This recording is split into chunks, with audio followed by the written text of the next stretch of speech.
ओम श्री परमात्मने नमः। महाभारत का युद्ध तो समाप्त हो गया था, लेकिन पांडवों की सबसे कठिन परीक्षा अभी बाकी थी। ये वो यात्रा थी जहां स्वर्ग से पहले नरक दिखाया गया और धर्म की कसौटी जीवन के बाद भी ली गई। महाभारत का युद्ध जीतने के बाद पांडवों ने 36 वर्षों तक हस्तिनापुर पर शासन किया। इसके बाद समय बदलने लगा और कई अशुभ घटनाएं होने लगीं। भगवान श्री कृष्ण को गांधारी का श्राप मिला था और साथ ही उनके वंश को भी श्राप प्राप्त था। इसी कारण यदुवंशी आपस में लड़कर नष्ट हो गए। बलराम जी ने समाधि लेकर अपने प्राण त्याग दिए और बाद में एक शिकारी के बाण से भगवान श्री कृष्ण ने भी अपना शरीर त्याग दिया। जब ये समाचार पांडवों को मिला तो उन्होंने भी राज्य, वैभव और सांसारिक जीवन छोड़ने का निश्चय कर लिया।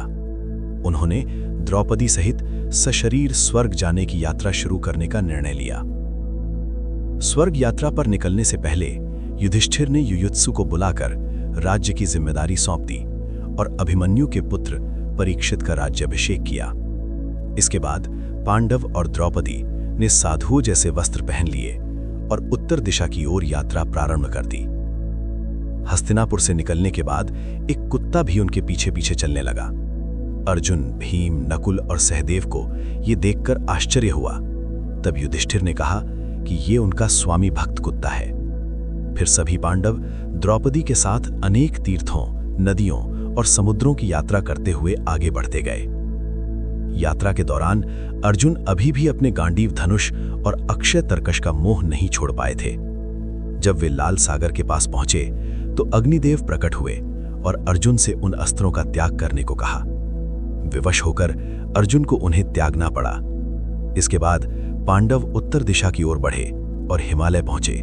वहां उन्होंने केदारनाथ में भगवान शिव के दर्शन किए और युद्ध में हुए पापों से मुक्ति पाई। भगवान शिव ने उन्हें स्वर्ग मार्ग बताया। आगे चलकर उन्होंने सुमेरु पर्वत के दर्शन किए और सशरीर स्वर्ग की ओर बढ़ने लगे।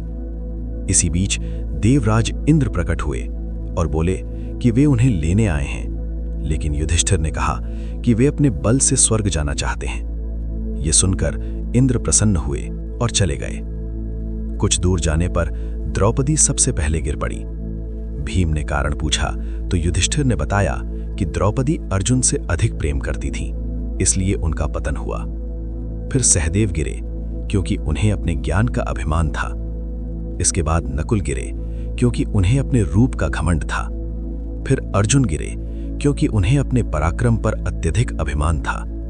अंत में भीम गिरे क्योंकि उन्हें अपने बल और भोजन पर गर्व था।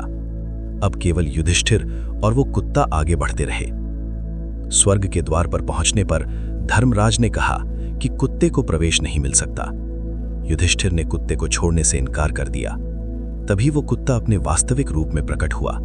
वो स्वयं यमराज यानी धर्मराज थे। युधिष्ठिर की धर्मनिष्ठा से प्रसन्न होकर वे उन्हें स्वर्ग ले गए। स्वर्ग पहुंचकर युधिष्ठिर ने देखा कि दुर्योधन दिव्य सिंहासन पर बैठा है। युधिष्ठिर ने कहा कि वे वहां नहीं रहेंगे जहां उनके भाई और द्रौपदी नहीं हैं। तब देवताओं ने उन्हें एक और मार्ग दिखाया।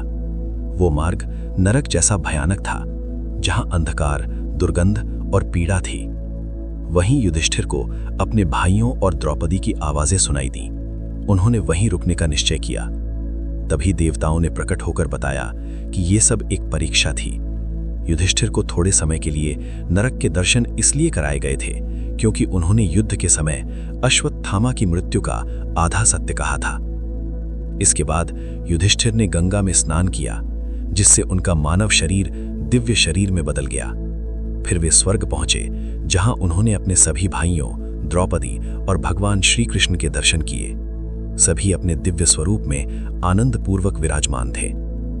इस प्रकार युधिष्ठिर अपनी धर्मनिष्ठा, सत्य और करुणा के कारण स्वर्ग को प्राप्त हुए।